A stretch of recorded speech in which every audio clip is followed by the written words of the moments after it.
Hello guys, welcome back. Today we're going to talk about a RAAS mechanism or RAAS system. RAAS is called Renin Angiostensin Aldosterone System, and how this works to raise a blood pressure. So we're going to talk about more, but let's talk about the structure. So this is a whole structure that you see on the screen is a nephron, which is a there are millions of in this kidney that filter the blood and produce urine, and so this is um, afferent arteriole that brings the blood into this glomerular structure right here, and that pushes the blood in the filtration into these tubules. um, these has this afferent arteriole has just a glomerular cells, you can call it JG cells, and there's a connection between afferent arteriole and distal convoluted tubule. Distal means this tubule that originates right here, and the later part of this one before it going to the collecting duct is called distal convoluted tubule. But somehow there is a connection between afferent arteriole and distal convoluted. I am showing right here. So this point right here is a distal tubule connecting with afferent arteriole, and they both has cells.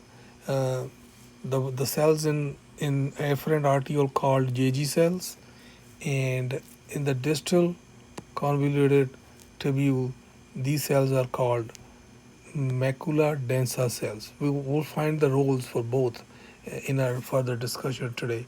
Um, so when the blood pressure goes down, JG cells, which are right here, they releases um, they releases enzyme called renin into the blood. JG releases renin. So let me write down renin here.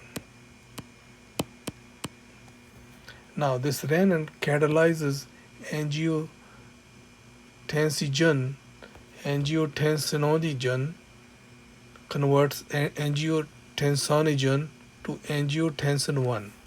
Okay, and when this conversion occurs, this enzyme, this ACE in lungs, it converts this angiotensin 1 into angiotensin 2.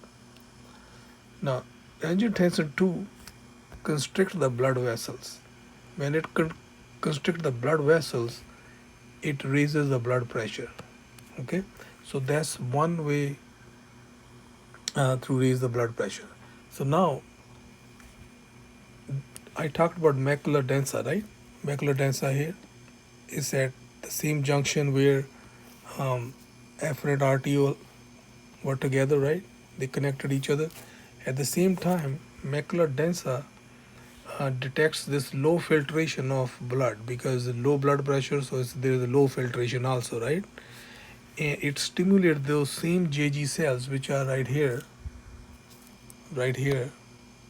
It stimulates the JG cells to release renin, which does the same process, that renin did to convert angiotensin 1 into 2 and raise the blood pressure. So both macula densa right here and JG cell raise the blood pressure. So these are two ways right here. So first, second. Now third mechanism that it works to raise the blood flow is the third one right here.